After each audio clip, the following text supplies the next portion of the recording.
is built on nothing less than Jesus' blood and righteousness. I dare not trust the sweetest frame, but wholly lean on Jesus' name. On Christ the solid rock I stand, all other ground is sinking sand. All other ground is sinking sand.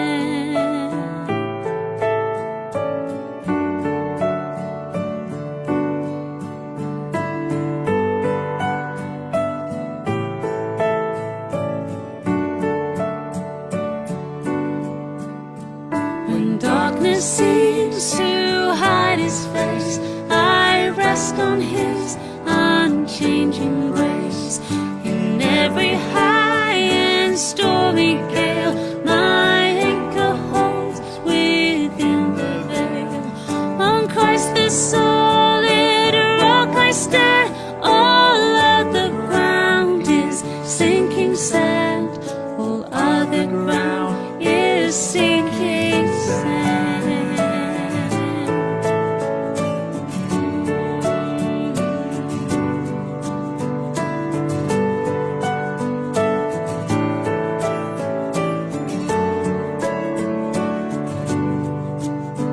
His oath, his covenant, his blood support me in the whelming flood. When all around my soul gives way, he that is all my hope and stay. On Christ the solid rock I stand, all other ground is sinking sand. All other ground is sinking sand. When he shall come with trumpet sound, oh, may I then in him be found. Trust in his righteousness alone, faultless to stand before the throne. On Christ the solid rock I stand, all other ground is sinking sand. On Christ the solid rock I stand, all other ground is sinking sand. All other ground is sinking sand. On Christ I stand.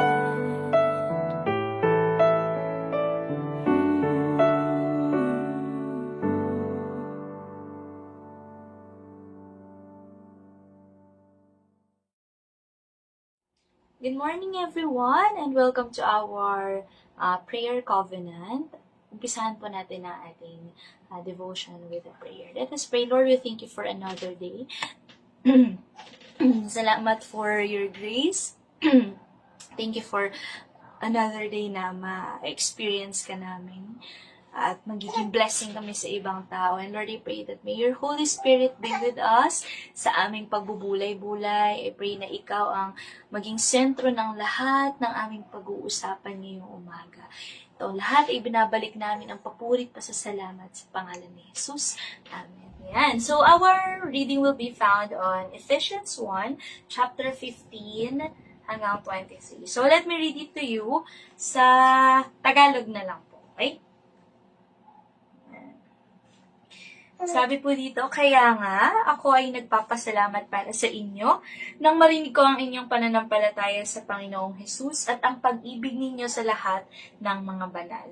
Dahil dito, patuloy din akong nagpapasalamat para sa inyo at binabanggit ko kayo sa aking mga panalangin. Dumadalangin ako sa Diyos ng ating Panginoong Hesukristo, ang Ama ng kaluwalhatian, na ipagkaloob niya sa inyo ang espiritu ng karunungan at kapahayagan sa kaalaman sa Kanya. Idinadalangin kong maliwanagan ang mata ng inyong isipan upang malaman ninyo kung ano ang pag-asa ng Kanyang pagtawag at kung ano ang yaman ng kaluwalhatian ng Kanyang pamanas sa mga banal. Idinadalangin kong malaman ninyo kung ano ang nakahigit na kadakilaan ng kanyang kapangyarihan patungkol sa atin na sumasampalataya. Ayon sa paggawa ng lawak ng kadakilaan ng kanyang kapangyarihan, sa pamamagitan ng kapangyarihang ito, binuhay niya si Kristo mula sa patay at siya ay kanyang pinaupo sa bahaging kanan ng kanyang kamay sa kalangitan. Doon siya ay higit nakakataas sa bawat pamunuan at kapamahalaan at kapangyarihan at paghahari at sa bawat pangalang ipinapangalan. Ito ay hindi lamang sa kapanahunang ito kundi sa darating pa. At ang lahat na maging ulo ng lahat-lahat ng mga bagay para sa iglesia. Ang iglesia ang kanyang katawan, ang kapuspusan niya na pumupuno sa lahat-lahat. Ang title po ng aking devotion for today is The Power of Experiencing Christ. Nung una po, ang talagang title niya is The Power of Knowing Christ. Pero habang nagdidig deeper po tayo sa ating binasa kanina, okay. Magkaiba po pala ang knowing and experiencing. They are two different things. Kaya bigyan ko ng example. Mother Teresa. I am sure kilala mo si Mother Teresa, di ba? Yung ministry niya sa mga poor, kung paano siya tumulong, ganito, ganyan. So, isa siya sa mga icon na of all times ay kilalang kilala ng hindi lang ng dating generation, kundi yung generation ngayon ay kilala din siya.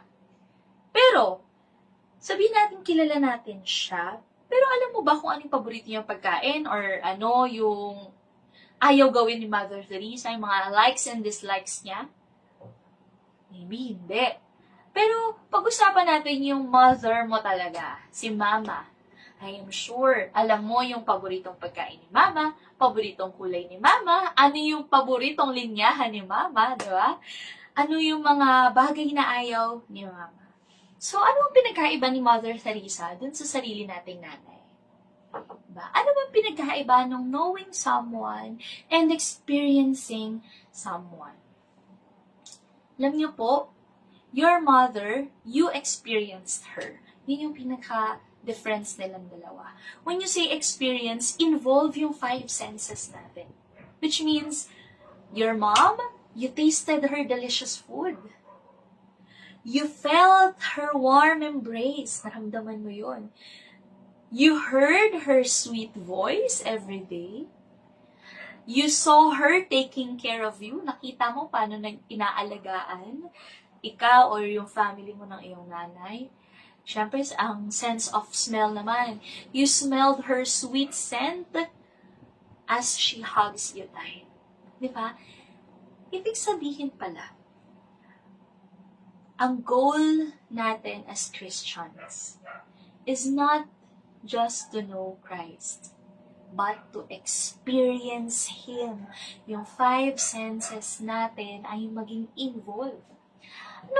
Anong sabi dito ni Apostle Paul sa mga taga-Ephesians? Ang context po natin dito is pagre-reconcile. Yun po yung theme or yung pinaka-tema ng Ephesians. Yung reconciliation ng Diyos at ng tao sa tao. Okay? Forgiveness, redemption, restoration of relationship. Sabi dito sa verse 17, gusto kong i-highlight po. Sabi, I keep asking that the God of our Lord Jesus Christ, the glorious Father, may give you the spirit of wisdom and revelation so that you may know Him better. So that you and I may know Christ better. Yun ba yung cry out ng heart natin today?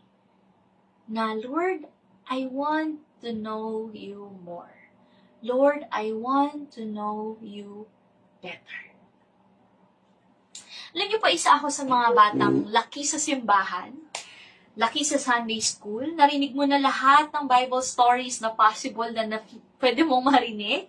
Andyan si David, na pagtagumpay niya si Goliath with just a slingshot. Andiyan si Queen Esther and how she saved her entire nation. Andiyan si Peter na naglakad sa tubig pero lumubog dahil sa kanyang pagdududa. Andiyan si Judas na isa sa disipulo ni Kristo pero nagtraitor sa kanya. kilala ko si Jesus. I know Jesus. And maybe it applies to you, di ba? Sa'yo din na you know Christ. Marirecite mo yung John 3:16, John 10:10. You can recite as many verses as you want. You can tell kung ano yung mga alam mo tungkol kay Jesus. But I want to emphasize this. Naranasan mo na ba talaga yung sinasabi mong kilala mo siya? Yung talaga bang yung nababasa mo sa Bible, kung sinabi nga na parang it comes to life. Parang nabuhay yung salita ng Diyos. Alam niyo po, I was first year high school when I really experienced, hindi lang know kasi know ko na si Christ, know ko na si God, na-experience ko yung sinasabi nila, Jesus Christ.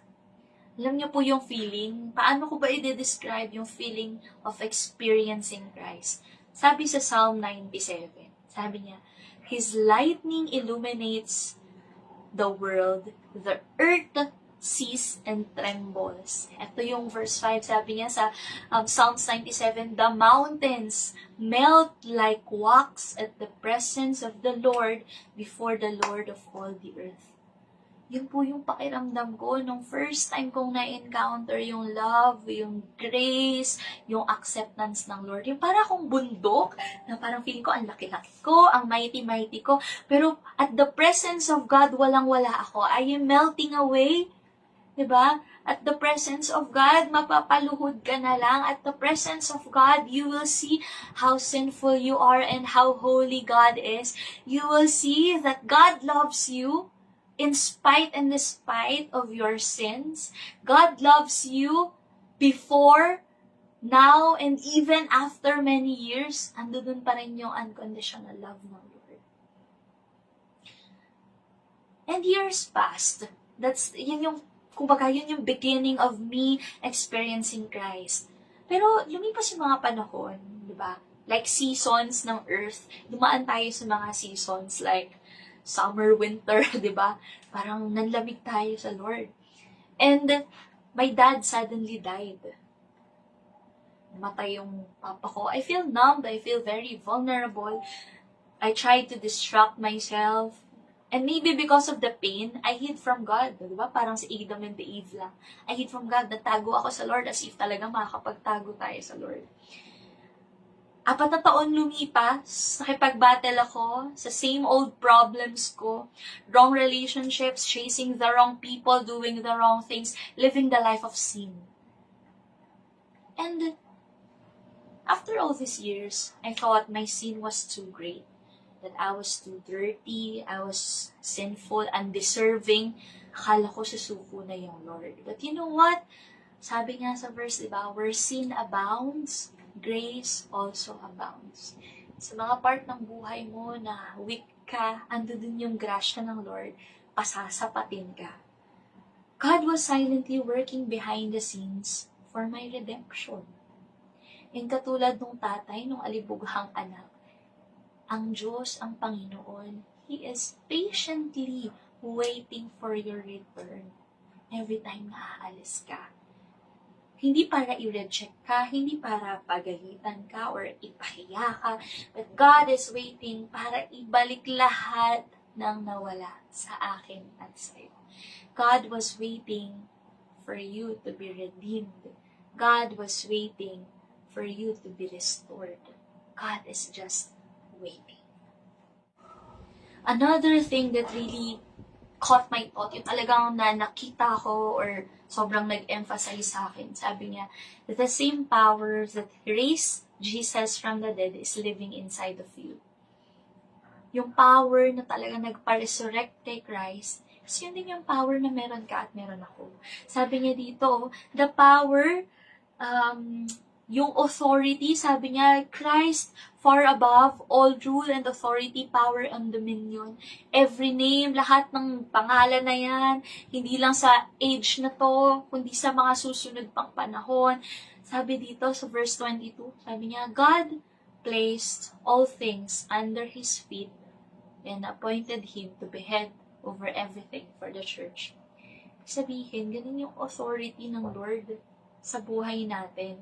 Whether we accept it, whether we recognize it or not, ang Lord si Jesus Christ, siya ang may authority. Okay? I have heard people saying that Jesus is not real, right? Na sinasabi nila na gawa-gawa lang yung religion as such. But you know what?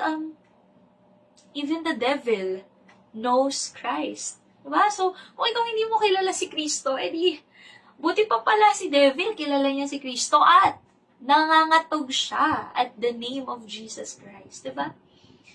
And maybe you can relate with my story that you feel lonely. Like me, namatayan ka din ng someone special to you. Diba? You have a sin or a battle na until now, you're still struggling with it. Nag-struggle ka, problema ka. Or pakiramdam mo, nahihiya ka sa past mo, nahihiya ka sa current situation mo. You feel helpless. And so, ito yung dapat mong pakinggan.